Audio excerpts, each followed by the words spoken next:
gonna hope this is on. It says it's connected, but one thing I like about live is I can go on anytime and just start ranting about bullshit, and that's the nice thing about it is I can do that. And tonight, that's exactly what I'm gonna do.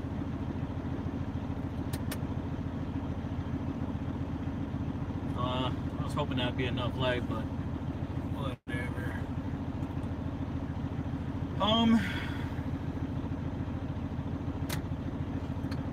So with being a rookie driver, of course I'm gonna get a whole bunch of calls from these mega carriers because I'm on Driver's Pulse, Indeed, and whatever Facebook app that I downloaded real quick or whatever. And one thing I noticed with it is I've been following some guys online. I'm gonna not say YouTube truckers or truckers that are on YouTube or whatever, but I've been following people online, and let's just say most of them started at Prime. And hey, I got a Prime truck right in front of me too, right there. This place is full. I'm in Cleveland, Ohio. The place is jam-packed full. I'm pretty sure across the street is regular trucks are parking over there that's set up for doubles and triples. But so I've been getting these calls, and I was working with Prime like about a year ago, and back then they wanted me to hang out at my job for a year before they would accept my application, basically because I worked on a farm and I would go from a regular job when I got laid off and then back to the farm. Now you're making $70,000 at the farm, you stay at the farm, you know what I mean? And the hours are there, the miles are there, the work is there. You just stay where it's at. And I mean, it's so easy to walk away from a place you don't like and go back to a place you do like. So that's what I did, and I enjoyed it. So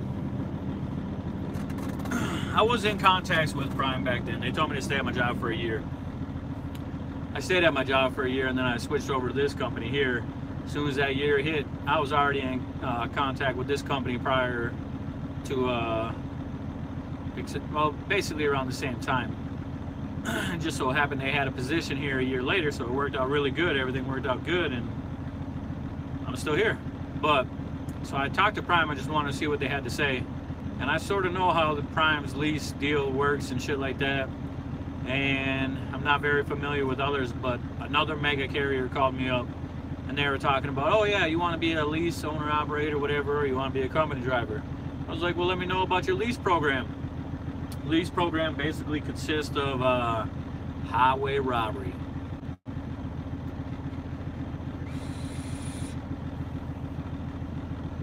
Straight up highway robbery. No other way to put it, man. I'll tell you what he told me. He said,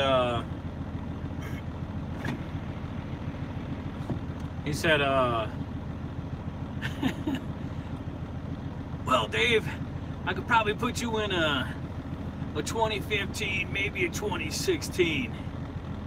Like, okay. And lease payments on that would be $9.99 a week. I'm like, okay, we get you around 22 to 2,500 miles. So basically that would be take home pay around, or no, he said basically your checks, what did he say? They'd be around 1,200 to 1,500 a week. He didn't specify if that was take home or if that was before taxes. But the way I heard it was, we'll take your whole fucking paycheck to pay almost double of a normal lease, if not double of some other lease, and we'll put you in a piece of shit. I mean, like, granted, I'm driving a 2016 right now, but it only had 250,000 miles when I got onto it. So, I mean, you're looking at about 10,000 a month for 2 years. It's about right, you know?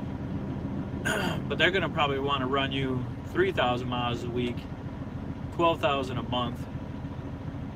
And that would run you a lot higher on those leases. And if I'm paying a lease and it's $9.99 a week, it better be a 2018 or a 2019. I am not leasing a fucking, plain and simple, basically, man. He didn't specify if that was before taxes, before a lease payment got taken out. I'm watching this tanker right now. He might back up into this exit sign. I hope he sees it. Oh, he must have saw it. But I wasn't having it, man. And that's one thing I'm slowly but surely finding out about these mega carriers is I don't get it. You hear the saying, it must cost to be the boss. So basically, if you pay out of your ass for a fucking lease, double what a normal lease would be, starting out as a rookie driver, that is a pretty nice plan, but starting out as a rookie driver, you're going to be paying way too much. And that's not a good system, in my opinion, as a driver. But for a mega carrier, probably works fucking great. I mean, they get these guys to pay off their trucks, basically their insurance, any other downtime. They're basically paying any of their downtime, their tarping time, their fucking detention or whatever you call it, where basically you couldn't get loaded. They're basically charging you on that lease payment, which basically would go into an escrow account, which pays you in the long run for any of your layover time, tarp time, wait time, detention, all that shit. They basically, I mean, they're taking your money and paying you with it. And at the same time, also why they're a mega carrier, if they have every single driver paying them $4,000 a month, and their average lease is going to be somewhere around, let's say, $1,200, $1,500, you get up to something really nice and new, you know, $2,000, $2,500 a month. Drivers paying $4,000, and most likely the mega carrier is the one who owns the dealership and bought these vehicles at a damn good price, and the trailer probably at a damn good price, because they bought numbers in bulk, and they probably own the financing. And one thing about financing, you go to the bank and you go buy yourself a vehicle, you talk to the bank, you work the number from the dealership, and then you work the numbers for financing when you get to the bank, or when you're doing the financing down at the dealership, wherever you do it from. But obviously you're going to try to aim for that low APR interest rate, which you get it low enough, the bank doesn't make a whole lot of money, but they make their money. They make their money, and it's not going to be a whole lot when you're, I guess, in my situation where I can get the low numbers and it works out good, and I'll fucking talk your ass down. I'll buy a $10 sign for $1.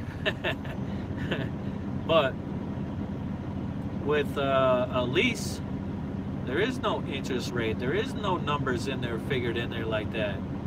And on top of that, I've heard of the 2- and 3-year leases through these carriers, or even 4. But this one was a 5-year lease, $4,000 at a 5-year lease? You gotta be kidding me. What is that? 4,000 times 12, that's 48,000. You're damn near paying $240,000 or $50,000 for a truck on a lease? Wow.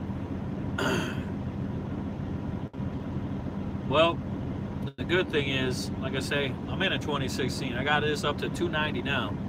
That's some miles. It's 4 months into the year, 40,000 miles. We go home on the weekends. I don't necessarily go home every weekend, but you know, it is what it is.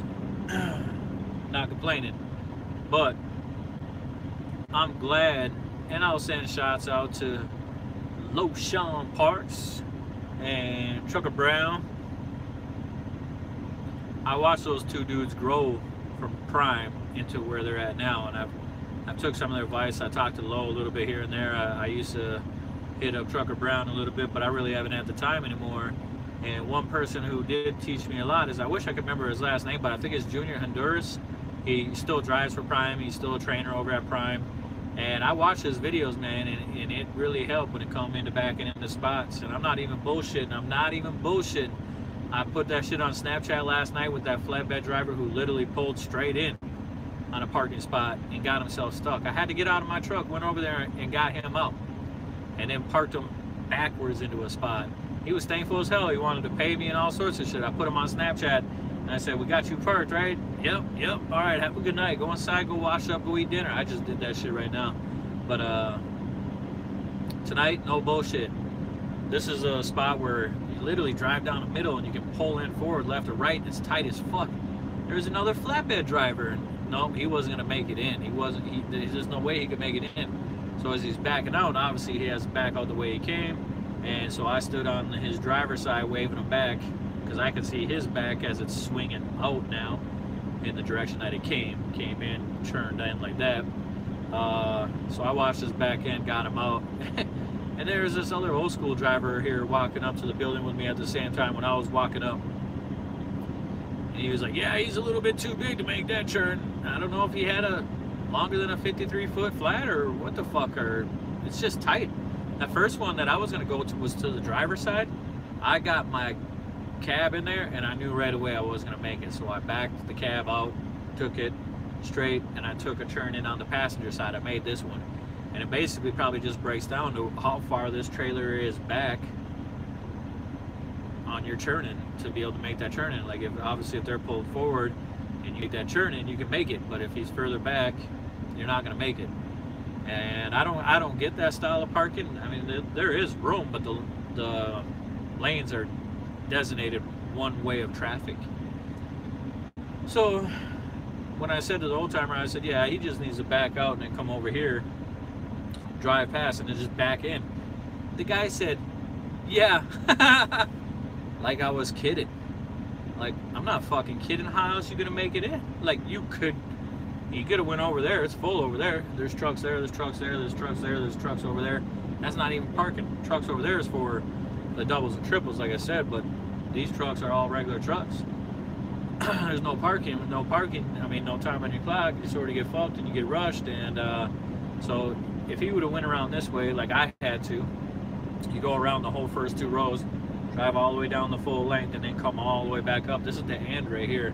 So if I were driving, yeah, I would have pulled right past and back right in. So as a driver's side back, it's fucking easy. Well, now that prime truck's there, it wouldn't be easy, but that prime truck wasn't there.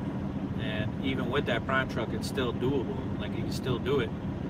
But yeah, I don't know, man. I guess flatbed, they just don't back. And if they can't get in forward, then they just park along the lines here. Like, that's what flatbed.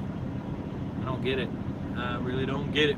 But one thing I don't get, any piece of advice coming from me, I'm pretty good with numbers, and 2 years old, gonna be limited selection. Hell no. And to all you people getting out of school and shit like that, if you happen to watch this, and they put you up with that option, for those numbers, man, you're better off being a company driver, man. Like, get paid by the mile like me. I make good money getting paid by the mile, but eventually I will own my own truck, and it's not going to be through a carrier. I'm going to own eventually my own truck. And the nice thing about it, the guy that I work with right now, this is his personal truck. All the other guys that he has work for him, they own their own trucks, pulling his trailer, and they're pulling his trailers. So I started in this journey, and I definitely didn't get into this game to fail. I got into this game to succeed and learn, and every single day I'm doing that. And I'm going to continue doing that. Right now, like I said, I'm in Cleveland, Ohio, and I'm telling you what, I learned that this place is pretty hilly, some amazing views, and can be pretty intense. Pretty intense on some of these side highways, man. I'm not even kidding. I was like, oh shit. I was just sitting there thinking to myself, I'm gonna eventually have to call the cops and get them down here to block off the road so I could drive. And it was a state highway, but man, these hills are something else, boy. Granted, I didn't get stuck, but there's some crazy fucking hills here. And I was already replaying it in my head, like, damn, I'm gonna have to do this. I made it. It's all good. But either way, hey, thanks for the bullshit listening. I was just talking shit. That's what I'm going to do, and that's what I enjoy doing. Until next time, you guys didn't get to watch this live, but have a good time, and I will see you then. Or you'll see me, however you want to say it.